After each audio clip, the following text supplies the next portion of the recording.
Located in the southernmost corner of British Columbia's scenic Okanagan Valley is Canada's version of a desert, where at the heart of it lies a small resort town with a distinctive name. Warm and inviting, Osoyoos BC is for many Canadians their playground in the desert. Yet while most of what this community has to offer is outdoor fun, there is at least one notable exception.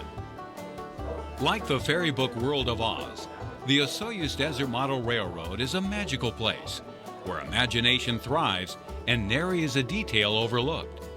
So who is the wizard of this Canadian Oz in the desert? Well, a peek behind the curtain reveals this man, 73-year-old Paul Pedersen.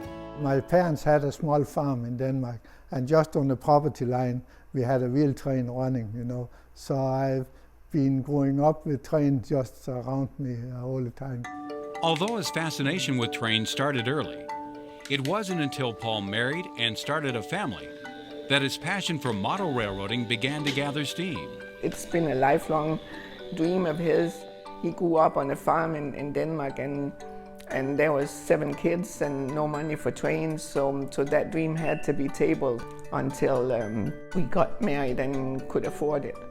As it would turn out, Paul's hobby would become much more than that for both him and especially his wife, Ulla. Yes, because then I got sick. I got rheumatoid arthritis, and within 4 years I was in a wheelchair after I got the first diagnosis. So I needed some distraction, because when we lived in Denmark, where it's very humid and wet, I was in pain 24 hours a day. So it was tough to cope with. But Paul got involved with the trains, and then I thought, well, maybe I could start building the little houses for him. And it was one of these things like mind over matter almost, so that when I was involved in creating the little houses, I would forget that I was in pain, and I've never looked back since, and I've enjoyed every moment of it. Ultimately, relief for Ulla's constant pain would motivate the Pedersen family to pull up stakes and migrate from Denmark to a location that offered a drier, more temperate climate. First it was Spain, and then, following the advice of a friend, it was Canada in 1981. It was tough in the beginning because Canada wasn't too keen on accepting me in a wheelchair. They thought that I was going to be a burden to the healthcare system. And when we came here, Paul didn't speak one word of English, but he's this mellow guy that nothing much phases him. Despite the language barrier, Paul was happy in his new country. And thanks to a can-do attitude and master woodworking skills, he was more than able to carve out a living for his family and at the same time support his lifelong hobby, which in the end would become his second career. In the year 2000, we built this warehouse here for woodworking, and I'd still have a room for the train. Then after a few years, we decided, why not open up for the public? Today, the Osoyoos Desert Model Railroad is a family affair, involving not only Paul and Ulla, but also their daughter Lottie and her husband Joe as well. However, as Lottie points out, it didn't begin that way. My dad's always had train set, but I'd never been part of it, and he started it up here, and he spent a whole weekend smoothing out this one hillside to make it perfect, and my mom and I came up and looked at it and kind of going, that doesn't look real, it's just too flat. He said, well, if you can do better, go for it. So my mom and I, we kind of said, well, let's give it a try, and then it just kind of took off. With Paul laying the track and Ulla and Lottie teaming up to fill the spaces in between, the Osoyoos Desert Model Railroad, since opening in 2003, has become one of BC's top attractions. Its main appeal? It has something for everyone, from a wonderful collection of active trains to a wide range of incredibly detailed landscapes complete with storylines around every bend. That's the best part for Lotta and I. When we create a scene, we can get bogged down in it and just get the right people in there to do the little things that we want them to do. And so we tell stories within the big story up there. That's the part my mom and I, we really have lots of fun in. We put a lot of details in it.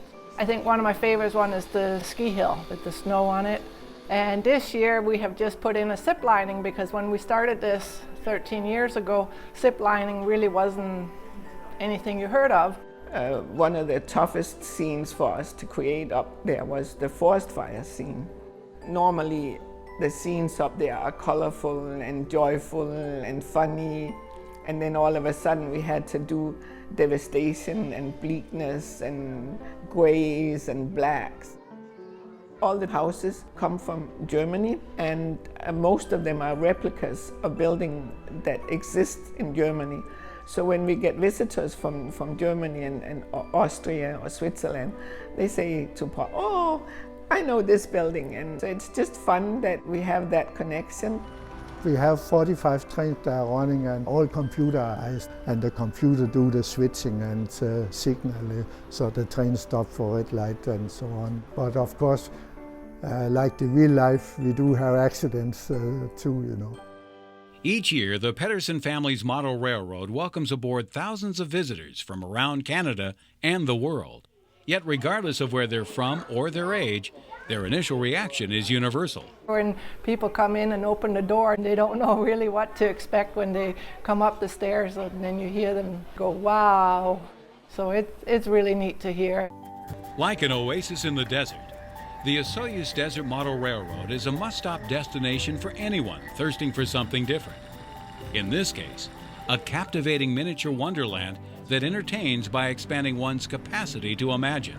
As for its future, well, when you're living the dream like Paul Pedersen, it's hard to say. Well, we don't see that far ahead, you know, so we don't know, but it's not a priority for us, you know. We have fun what we're doing, and that's the main thing for us.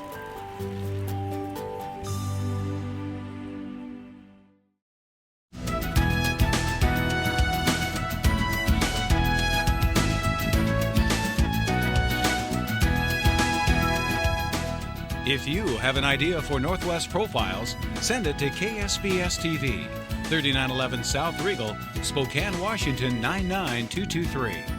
Northwest Profiles is a presentation of KSPS Public Television.